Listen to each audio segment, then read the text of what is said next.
Hello again. I want to talk about something that is really an issue for anybody doing sales, I would say, whether you're employed or not. And I think it's particularly a big issue if you are running your own business. So you have many, many things to do. It may well be that you're doing your own sales, but you're also producing product or solutions for your clients. You're having to manage advertising, you're maybe handling salaries, many, many things can be going on. So, how do you handle all that? I'm going to really look at this, I guess, primarily from the perspective of the salesperson. But what I would say is if you do have many, many things going on, I like to get disc profiles of the people I work with. And if you don't know what a disc profile is, it's basically one way of looking at the way you're wired, it's kind of it is a personality profile, but I think people read too much into that. Essentially, disc takes the view that we are all composed of different levels of each of four particular aspects. One of them is the more kind of getting to the point, getting things done aspect. Another one is the engaging with other people, how good you are socially, maybe a social butterfly, that kind of thing. The third one is how process driven you are. So you might be very good at getting down into the details, or alternatively, you might be terrible at it. You know, you might be able to do 20 minutes, then you really have to go for a walk, which is more where I sit. And then the final one is just diving into more the sort of technical details. So if you're really comfortable in the techie space, that's probably means that aspect of your personality is very high. Now, in this podcast, I'm not going to talk about DISC and go through it. If you are interested, certainly my courses, you can find out more about your DISC profile. You can also go to places like Tony Robbins online and you can get a profile there. But it is helpful because what I find is that when people start to get that insight into how they're wired, and this is all that it is, there's not a good profile or a bad profile or any of that kind of thing. It simply tells you how you're wired. So, for example, I'm very big picture. I'm quite good at connecting with other people, but I like to get things done. I see a target and I go for it, and that's the way I'm wired. Things like doing my admin and my accounts and all that sort of thing, I really almost have to have a gun to my head to do that kind of stuff. And you might be the opposite. You might find that you're really comfortable doing process, but when it comes to the more pressured situations, that's something that you struggle with. So getting a disc profile will certainly help you to get clarity on why you've struggled with certain aspects. And this doesn't mean that there's anything wrong with you, but I think it's important to understand where your strengths and your weaknesses are, because if you're weak in an area and it's possible to put that particular work, so for me, it might be doing my admin, might be doing my accounts. If it's possible to have somebody else who is much more aligned with that kind of work to do that for you, that is a real benefit, because as a salesperson, as maybe a business owner, you really do need to know where your strengths are, because they're the things that you'll do well, the other things you're likely to struggle with, and you're just going to burn a lot of time and a lot of money that could be better spent elsewhere. So I'm not going to say any more about this, other than the purpose of this podcast is to just look at how you manage your priorities. And I would say the very first thing to do is to look at where you're strong and where you're weak. So which activities that have to be done every day or every week or every month or every quarter, which of those are you good at and which of those are you efficient at? And of the ones you're not, is there the option to have somebody else who is better suited pick that up for you? So that's point number one. Okay, so managing priorities.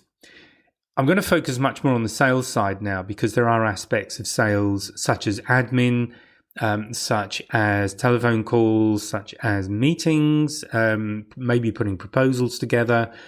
So for any one of us, we're likely to be juggling many things that we have to do. So how do you organize your priorities? Now, you might be somebody who is very good at this.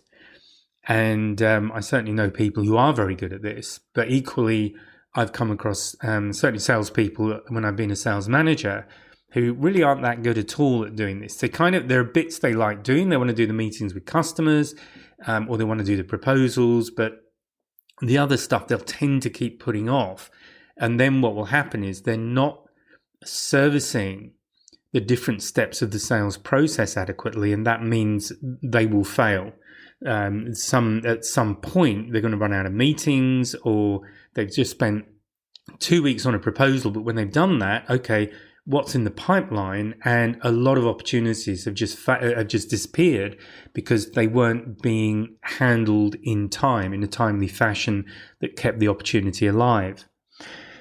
So the first thing to look at is to understand what are your high value activities and what are your low value activities. So the first part of that is simply to understand which activities are delivering more to your bottom line, to your profitability, to making your business viable than other activities that actually deliver very little.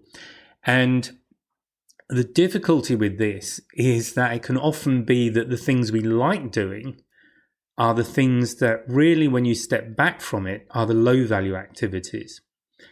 And part of this can be driven, as I've said, by the kind of personality you have, how you're wired, and how most of us simply prioritize things because there are certain things we like doing, but we're more comfortable doing than the other things we really don't like doing.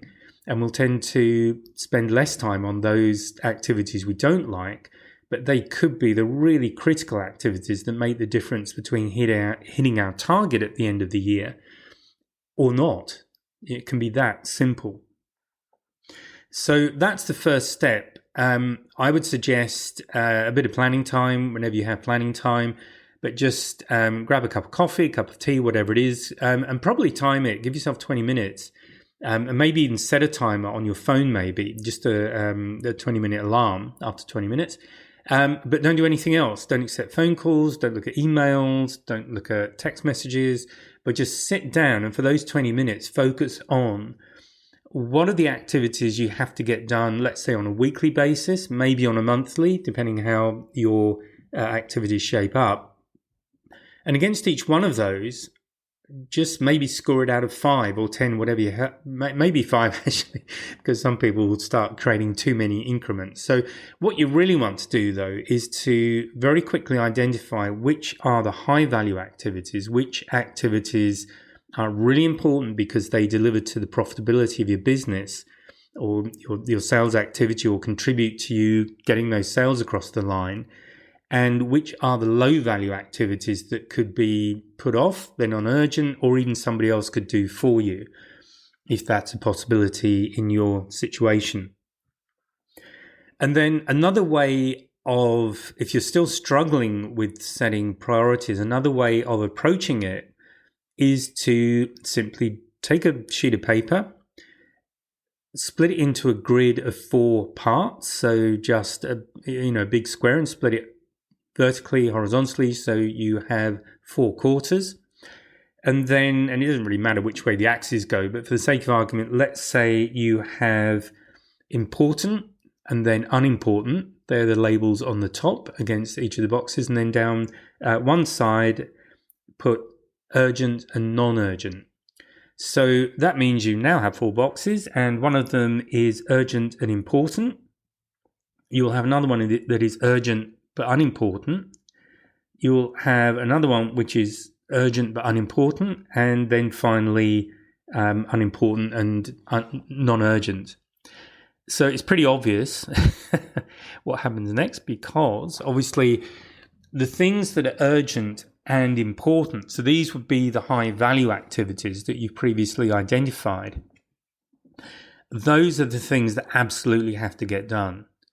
And you really need to then get into your diary the way I used to do it, because I come from working much more with paper than doing it on an iPad or a laptop, whatever you're using. But however you manage your time, whatever your time management is, where you set your appointments, put time aside in there to make sure that those important and urgent activities are handled. And if you need support, get it, because it's really important that you take responsibility for this, because once you take responsibility for it, you can control it, you can drive it. But if you don't take responsibility for it, the chances are it won't happen. And this is where things start to go astray, and then you're in catch up, you're losing opportunities. You might be getting into really dire circumstances with your business. So this kind of stuff, I know a lot of people kick back against it because a lot of salespeople, going back to the DISC model, tend to be a DI, and I'm a DI. And all that means in this sense is we tend to be big picture. We just want to get things done. We want to, we don't like planning. We don't like looking at lots of steps. We'll tend to do things on the fly a little bit. We'll make it up as we go along. But within that, the weakness we have is that we can miss things. We don't tend to do step by step very easily or very naturally. We tend to wing it, and there is then the danger that we'll miss things. We'll also tend to put things off until they're really urgent. So if it's not urgent, they probably won't get done. So think of that. If you can, do get a DISC profile done, just so you've got some insight. It doesn't have to be a really expensive one. A lot of sites will give you a free one. But it's just important to get some handle on how you run as an individual. And if what I'm saying resonates with you, if it starts to sound familiar, then look, there's a flag there that you are probably leaving things to the last minute a little bit too often. You might get stressful. I mean, one of the reasons we do it is excitement. It's actually exciting from one perspective to leave things to the very last minute and then get them over the line. And excitement can be one of the things that drives us. And what you'll often see with salespeople is a sort of sawtooth in orders, in that they will not do so much at the beginning of the month because there's a whole month to get things done. So you can put things off. And then all of a sudden later in the month, they realize that time is running out and they really need to get those orders in. So all the orders tend to come in towards the end of the month. And then each month that cycle repeats. It is a kind of rinse and repeat, but it's not a good one. This is why I'm recording this podcast. Look at how you manage priorities, because as exciting as it all is, you really want your business to be unexciting from the purpose of cash flow, because you just want good cash flow coming in. So work through those two steps. We'll do the DISC profile first, so you understand a little bit more about how you work, but then look at those two processes as the next stage. So the first one, to just put 20 minutes aside, no interruptions, no distractions. Look at the activities that have to be done every week. These might be the steps within your sales process that you need to be managing. You really need to understand your sales process. You need to understand what your numbers are, and these are real numbers, not what you're guessing at, because you'll always guess in your favor. So you need to look at, for example, how many phone calls do you make to get one appointment? That's conversion rate that you need to understand. If those are two aspects of your sales process, because understanding the process and being able to put numbers around it tells you where you're strong and where you're weak, and you need to bring up the areas where you're weak. Just get better at them. You don't have to get better at them by a huge amount. Even a 10% improvement can make a huge difference to your bottom line. But if you don't know what the steps are, and you don't know where you're good and where you're bad, then you're working in the dark and you're likely to struggle. And it's very, very difficult from that position to get to a stable cash flow, if that's a possibility in your business.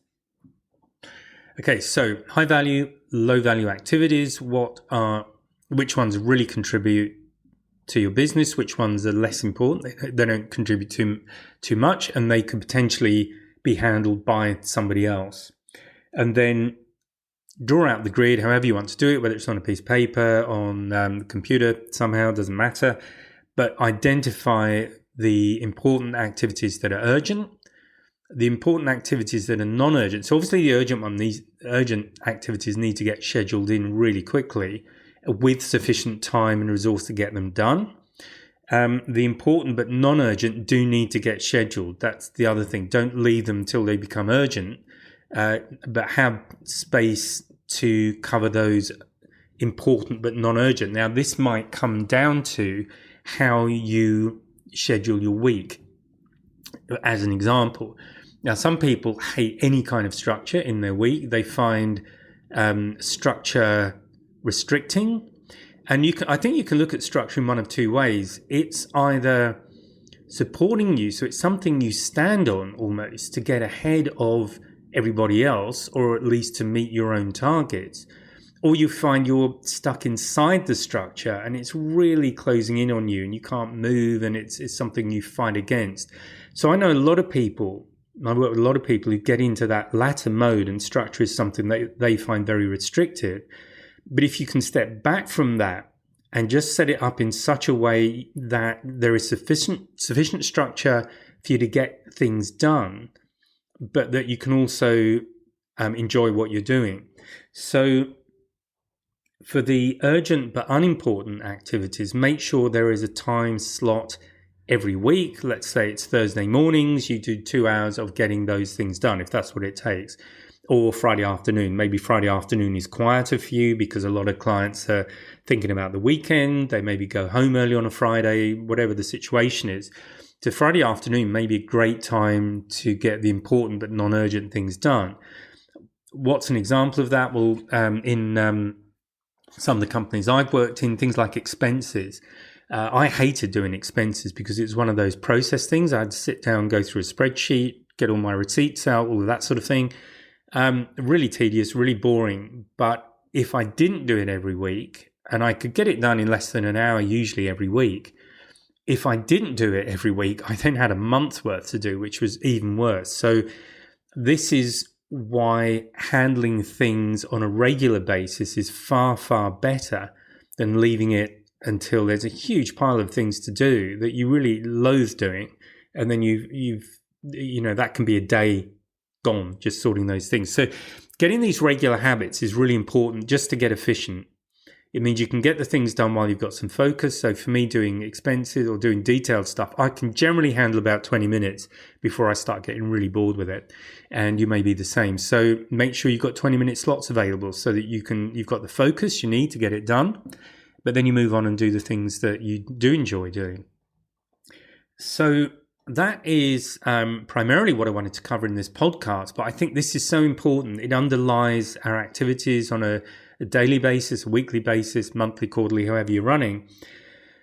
Once you can get some sort of habit, let's call it that, because some people hate the word structure. So maybe you develop habits that are regular and they get the important things done. So again, not to overstress it, but you need to understand what those things are. Anything that is not important that you can hand off to somebody else, provided it's getting done properly, then do that, because it frees you up from those activities that frankly you may well find boring anyway. If you enjoy doing them, that's fine, but be aware that they can be low value activities. So be aware that you may be indulging yourself a little. So just be real about that and make sure that you only allocate the appropriate amount of time to get those tasks done. So if it's something you enjoy and it would really take 20 minutes, but yeah, look, I'll give it an hour. Just be aware of what you're doing if that's how you're playing things. And as for the rest of it, make sure the urgent things get done. If they're not important, make sure there is time to get them done if they may become important because they've been neglected. But do get a good view of what has to be done. So the key things are, I guess, as a final recap, do get a handle on your personality type and just trying to get more insight into yourself. And I always find these things very interesting. I like this because there's only 4 types of aspect to your personality. Other things, you might prefer something else like Myers-Briggs, for example, but there they've got 16 different types of people. And to me, it's just too many. So that's me. I like this because it's simple. Get some insights into the things you enjoy doing and why, and maybe the things you don't like doing and why as well. Remember, there's nothing wrong with you as personality. We're all a bit different, but we're all a blend of different personality types. But once you understand why you maybe spend more time on things that are less important, it's then a case of stepping back, taking some ownership, taking some responsibility, having that discipline to start to schedule activities and get habits that support you and support your business. Because ultimately, if everything's going well, you're going to be enjoying things more anyway. You maybe have more time to either, it might be employ someone to take on some of the tasks that you really don't like. If you've got a regular cash flow happening that's profitable, and you'll definitely be in a less stressed situation. You'll be able to step back and spend more time working on the business as well as working in the business. And I think that's one of the most important things. Okay, so that's the podcast. I hope you found that useful. Please go do it. If some pennies have dropped for you, or maybe some flags have been raised, and I'll speak to you in the next podcast. So bye for now. If you found this podcast useful and hopefully it's got you thinking, please sign up to my mailing list. There's a link in the description where you can just sign up, and I'll keep you informed of what's going on. There's also a link to a free 1-hour webinar. It's an on-demand webinar, and I'll take you through 3 things you can do right now to improve your sales confidence, and that includes handling objections and closing the sale. So please check out the links and please join the mailing list, and I'll speak to you next time.